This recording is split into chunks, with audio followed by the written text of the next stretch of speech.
You think of the Giants now, do you think of like Eli Manning, Bill Parcells, Phil Sim, Tom Coughlin? Or do you think about the fact that they haven't been able to protect the quarterback in a decade? What's up, everybody? Nick Kostos here with the Board of Spreads. Week number 2 in the National Football League, presented by BetMGM, the sportsbook, of course, born in Vegas. And before we get to all the picks, including the 5 best bets for Week 2 in the NFL, let's talk a little bit about what we saw in Week number 1. Perhaps you bet on the Tennessee Titans to cover the spread on Sunday against the Chicago Bears. I want you to actually really think about this, because I have really thought about it. Is there a chance that we will get to the end of the season and you and me will say Titans Week 1 plus the points is the single worst beat of the season, given that the Bears averaged 2.9 yards per play and Caleb Williams threw for 93 yards and they somehow won the game by 7. That's as aggravating as it gets. We pay homage to the Board of Spreads. Honestly, Board of Spreads was an a-hole last week with what happened with Tennessee, but hopefully will give us some favor this week. And as always, we will start with the games that we don't have interest in betting.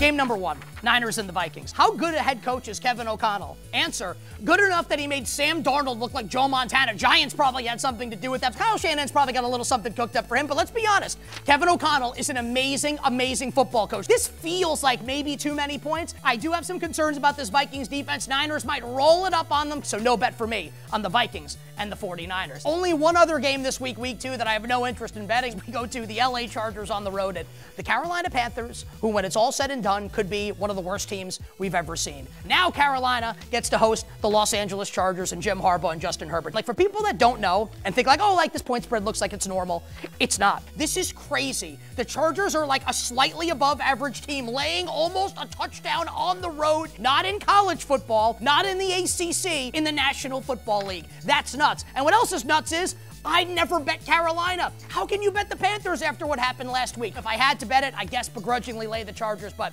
I don't think you can do that coming up in week number 2. Now we will go to the if-then bets. Oh, our friend Will Levis and the Tennessee Titans hosting the New York Jets. Now, it's a bad performance by the Jets defense on Monday night. And as a result, we've seen this point spread come down at open to Jets just a 3.5-point favorite on the road. Now, part of me just wants to absolutely slam the Jets in this game. But with the way that defense played, and Robert Saleh with the deer in the headlights look in his face on the sideline, and I think Brian Callahan is a good coach for the Tennessee Titans. Here's the if-then. If the point spread goes down to 3, we bet the Jets. We will bet the Jets. Otherwise, no bet for the Jets against that freak Will Levis and the Tennessee Titans. All right.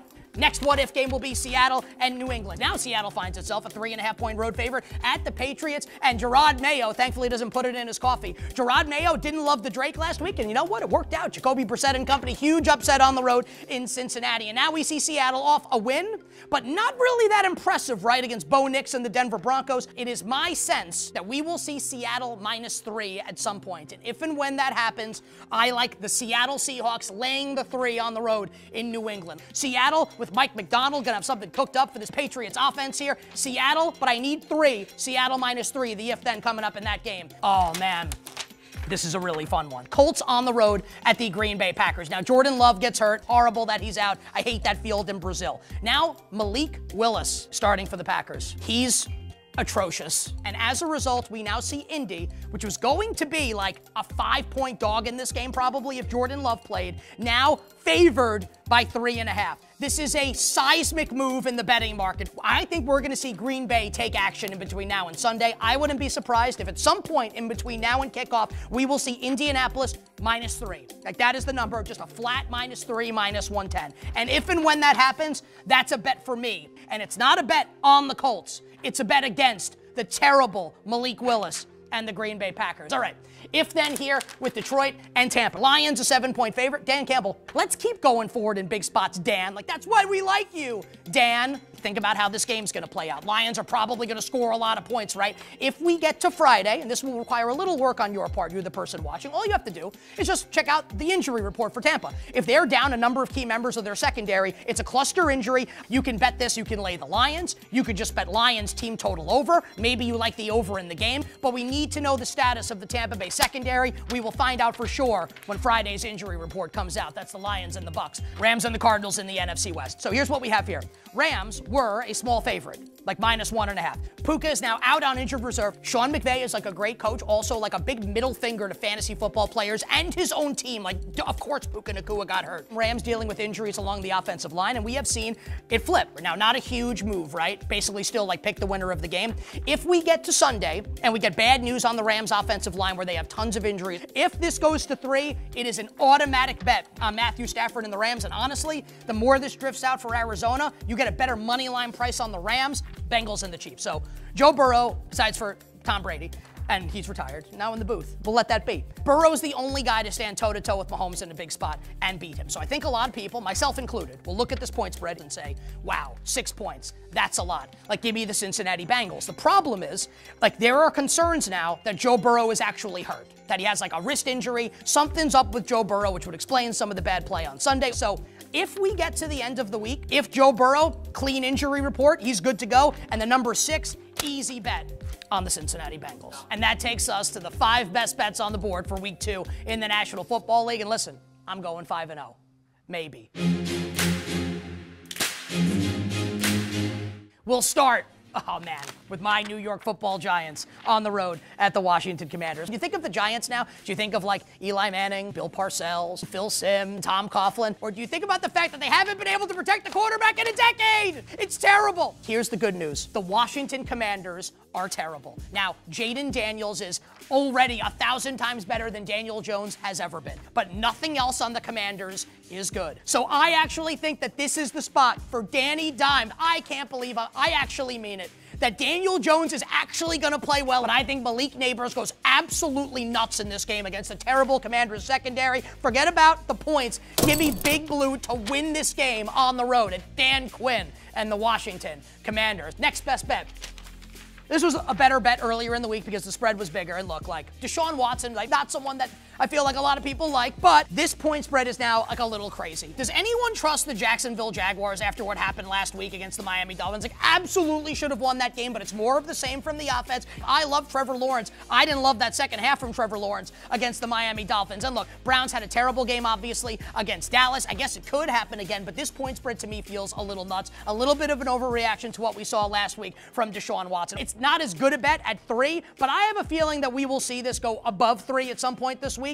Give me the Cleveland Browns. I don't want to bet on Deshaun Watson, but I do like Cleveland in this spot. Browns plus the points on the road in Jacksonville. Let's go to Dallas, hosting the New Orleans Saints. Shout out to Derek Allen, Derek Carr and Dennis Allen. In all seriousness, Derek Carr was awesome last week against the Panthers. Dennis Allen coached a great game last week against the Panthers. Also, it was the Carolina Panthers, and it was at home. This is the Dallas Cowboys on the road. Coming into the year, the New Orleans Saints had projected one of the worst, if not the worst, offensive lines in the league. What do you think is going to happen when Micah Parsons lines up against this terrible New Orleans Saints offensive line? I think Dallas absolutely railroads the Saints. Love the Cowboys in this game. Give me the Cowboys laying the 6.5.